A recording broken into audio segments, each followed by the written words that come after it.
It is time that I share something with you guys that has been on our heart for 3 years that really started happening in January of this year. Today is February 12th, and January 2017, we first felt the calling to Nicaragua and decided that becoming missionaries was in our future. And that's just crazy still to even say, even though I know it's my reality now, because Greg said to me on our first missions trip there, I'll never forget, these kids were just playing with a rope and they had so much joy. And I remember thinking, like, our kids back home need to have like the latest I don't even know the video games, but they need all of the things to be happy. And these kids have a rope and are playing in the dirt, and they are happier than any of the kids back home. And I'm just crying, watching and taking it all in. And Greg said to me, like, we'll be missionaries here one day. And I was only a Christian for a couple of years at that point, and I was like, I will never live in a third world country.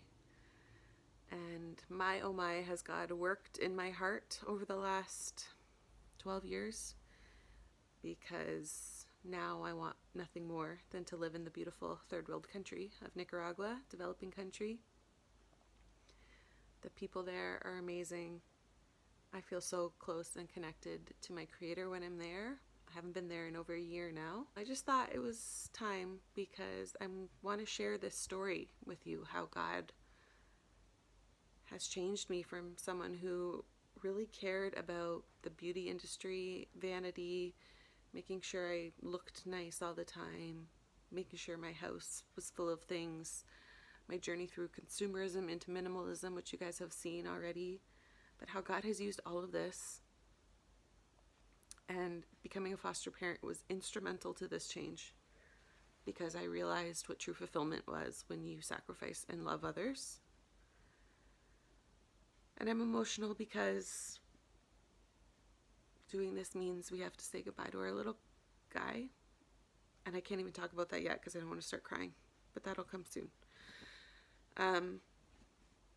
But I want to share with you guys how God has worked in our heart and called us to be missionaries to Nicaragua to work with orphan and vulnerable children in the poorest Spanish-speaking country in the world, the second poorest country in the Western Hemisphere, and a country in political crisis that needs a lot of hope. And a lot of people think it's scary what we're doing, they would never do it, but people have said that about fostering too, and fostering has blessed us immensely. And Greg and I both know that we have such a strong calling on our life to do this and to go there, and we don't feel at home here anymore. We can't wait to be there. And it was in a time of deep meditation in January of 2017 where my husband and I were on a break, a weekend getaway from our hardest foster placement we've ever had. And we decided to go to this spa thing that you can go underground into this cave, into this pool, and you're like completely weightless, and it's like dark. It's crazy. My mind is always going. I have a really hard time relaxing, and I have a hard time with just regular meditation. It's something I'm improving on, but I've never relaxed like that before. I've never been able to get into such a deep state of just like meditation, and like I just felt so connected to the spirit. God told me in that moment that we were supposed to move to Nicaragua, and we came out, my husband and I talked to him after, and he said all I could think about was our past and all the times we went to Nicaragua, because at this point we hadn't been there in like 5 years probably. And my husband just lights up. My husband has the biggest heart of any man I know, and he just lights up when he talks about it. When he's there, he's a different person. Like, he's the best version of himself. And I resisted it for a long time. So we came out of that pool, and he said all I could think about was Nicaragua and the past and how many great experiences we've had there. And I said all I can think about is our future in Nicaragua.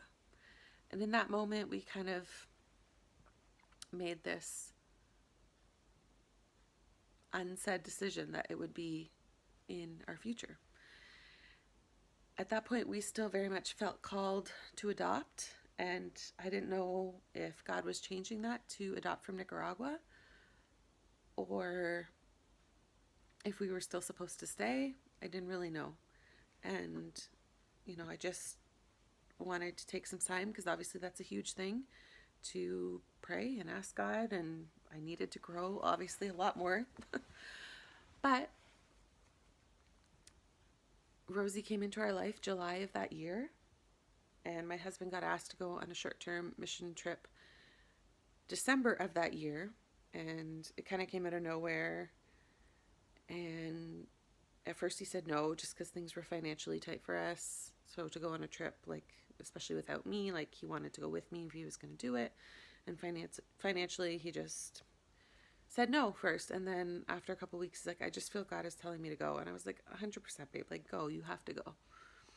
So he just kind of mentioned it to some friends, and between a few people, his trip was completely paid for in a matter of days. So I felt like that was a pretty clear sign from God that he was meant to go. And he said when he went that I feel like a missions opportunity is going to open up when I'm here. Like, just be prepared for that. And I'm like, I'm ready, babe. Like, I'm ready.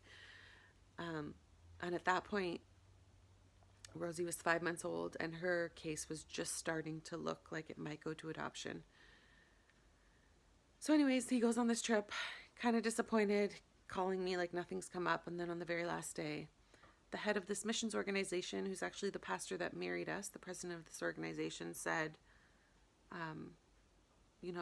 we started in Nicaragua, but we're in other countries now, and then the ministry in Nicaragua is just kind of flailing because there's nobody really focused in it. Like, we could really use someone to focus on Nicaragua, whether that's bringing short-term mission teams and anyways, Greg was just like, I knew this moment was going to come up on this trip.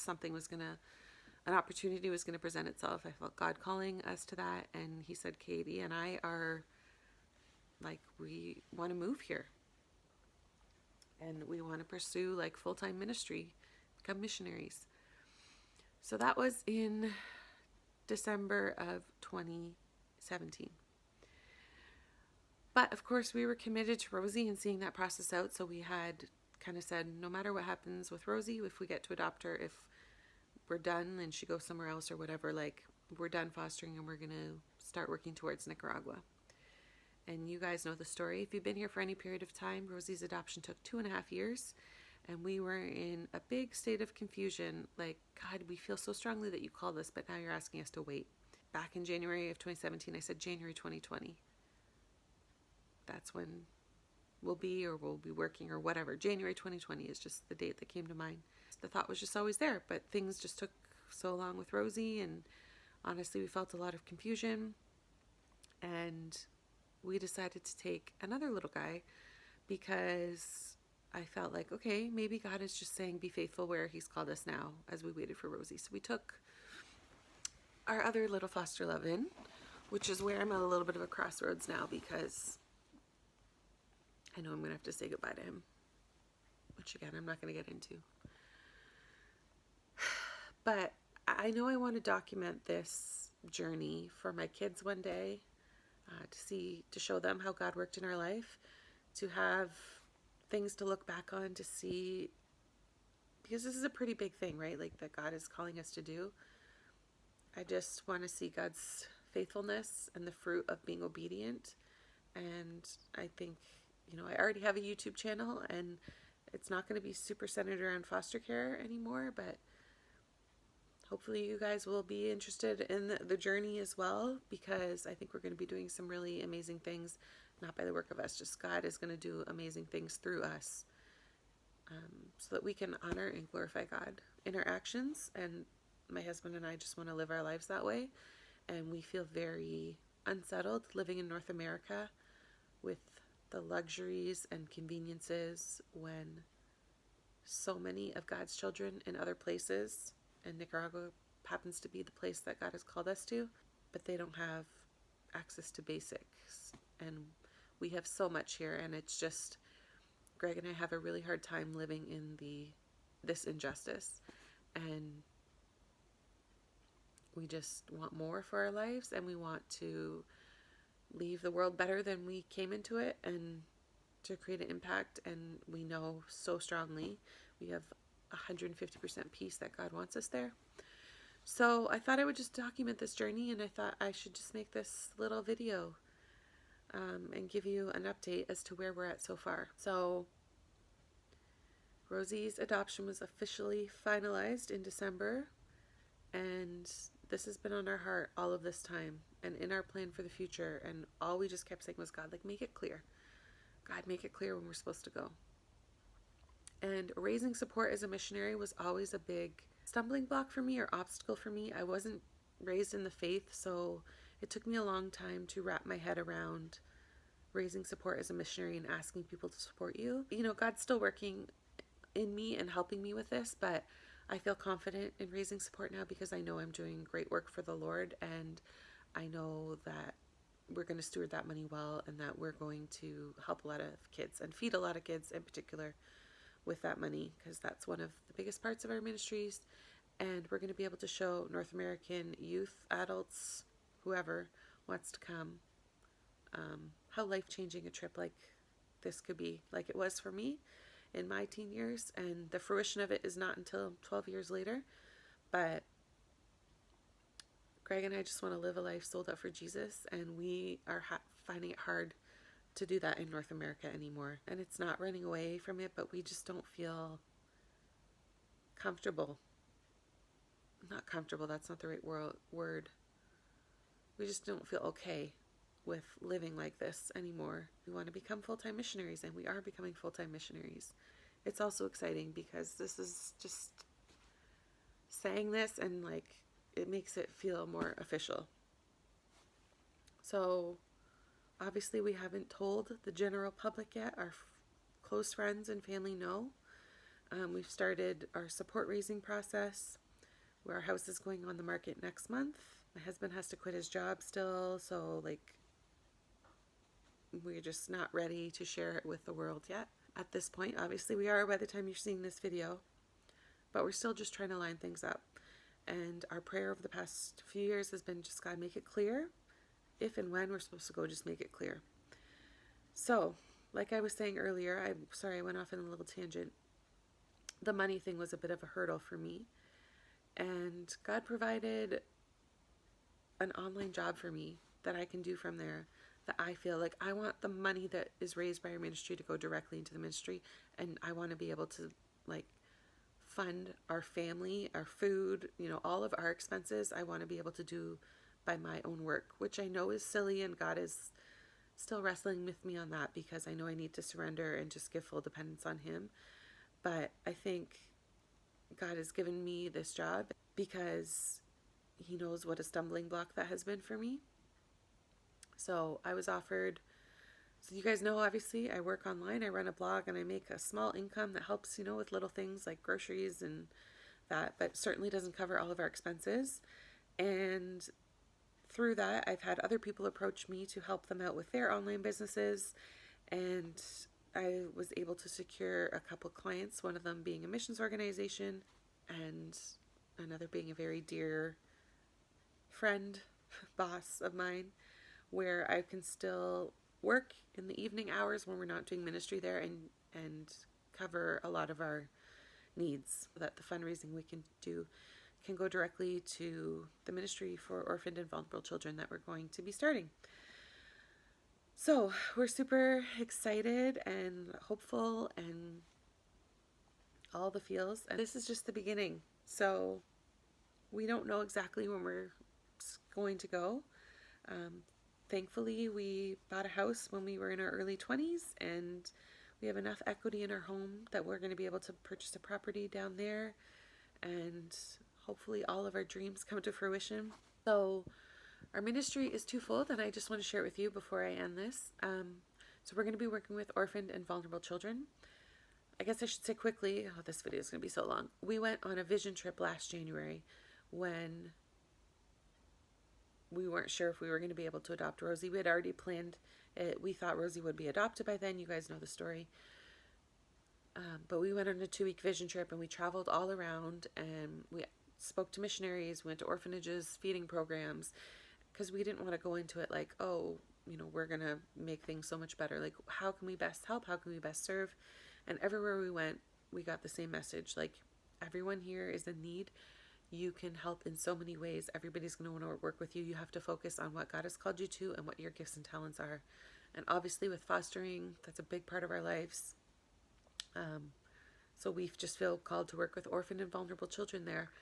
And long term, we would love to see some sort of foster care system within churches, working with the government to get kids out of traditional institutions and into a family model care, whether that's like on our own property where we train parents and put kids into families, whether it's some sort of foster care system, we don't know, but we believe God is going to do great things there. But a lot of that just starts with making connections with the government, social services, doing that. So we're going to be working with kids in orphanages, orphans, social orphans. We're going to try and prevent social orphans from even happening by working with families.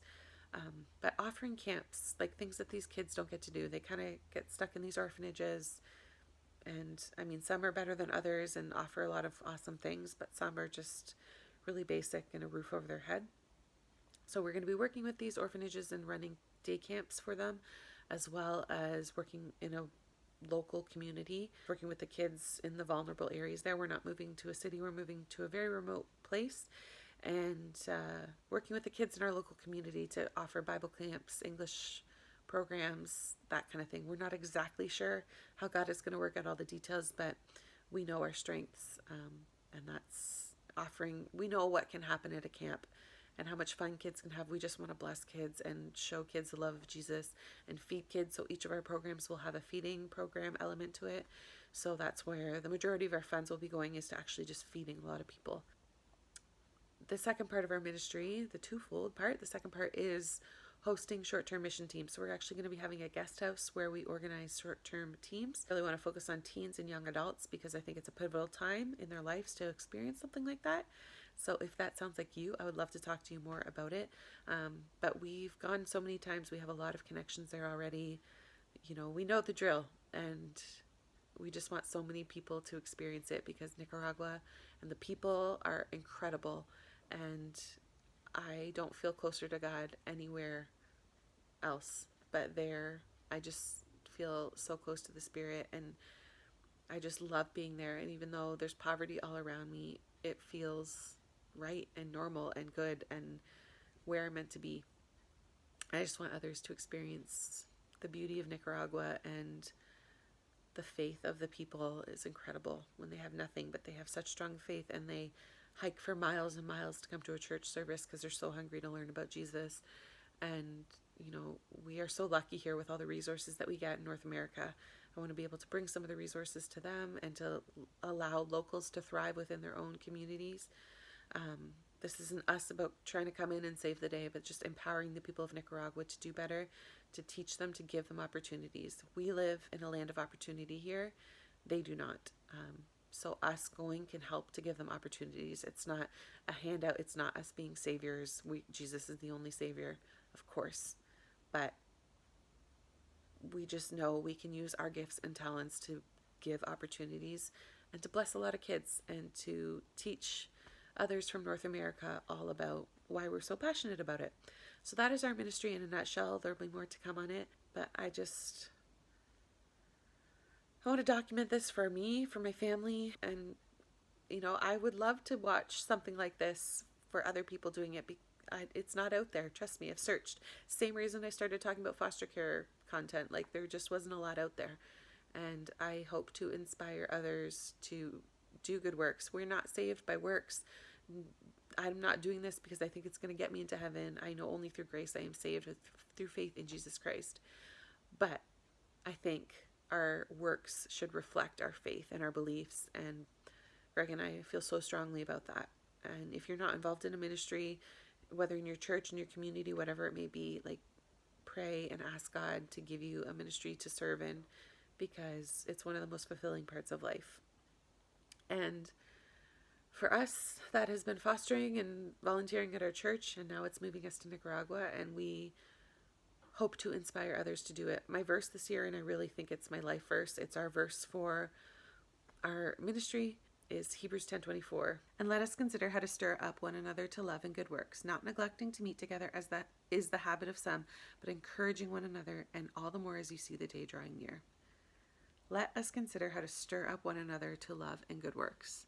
I want my life to be a reflection of this verse. I want to inspire people to be more involved for Jesus, to glorify God, to do things for this world. Our world is so broken, and it just seems to get worse and worse and more desperate, and people are ridden with anxiety and depression and loneliness, and suicide is higher than it's ever been, and uncontentment, like consumerism. It's all just not all the way God wanted our world to be. And I'm not saying this to say I'm better than you or holier than thou or anything like that, but I do want to inspire others to do good works for the cause of Christ, for the good of the kingdom. I want to see more unity in this world. I want to see more equality as far as the rich not getting richer and the poor not having, like, it is disgusting to me that in 2020 there's still people that don't have access to clean water. And I've played a part in that. I am not saying that I am innocent in this. I've definitely contributed to that every time I've purchased something unnecessarily and didn't put my money to good use. But God has just really done a 180 on my heart, and I'm just so excited to start this next chapter of our lives. And I know we're walking into the devil's pit by doing this, because the enemy wants to destroy any good works that we're trying to do to glorify God. So I know this isn't going to be easy, and I know things are going to be thrown at us that are going to be hard to walk through. I know there's a battle ahead, but I believe God has called us there, and we feel stronger and safer when we are in His will than if we were to be disobedient and stay here in comfort and safety. So I just want to end this by asking for your prayers. We need prayer support more than anything. We can't be successful at our ministry without a strong prayer team behind us, and I'm just so thankful that I've had the opportunity to connect with so many of you all over the world through this amazing thing we call the internet. Like, I'm so blessed that I grew up in this day and age where we have access like this. And it's true, there's a lot of evil that's done on the internet, but there's a lot of good that can be done. And if I can inspire you and share a message and just show you how I try my best to pursue holiness and live for the Lord, and I just hope that inspires you to do the same, because North American Christianity is been put into this bubble that I think when you really start digging and gaining wisdom from the Bible, the way we do it as a whole in North America is not the best way. And I think God, much is given, too much is given, much is required. And I think it is our absolute responsibility, the fact that I was born in North America, that I was born here in Canada, it's my responsibility to do good for others who weren't born in the same kind of opportunity. So I would appreciate your prayers for myself, for my family, for my daughters. This is a huge life change. I'm going to be homeschooling. Everything is going to be different than what it is now.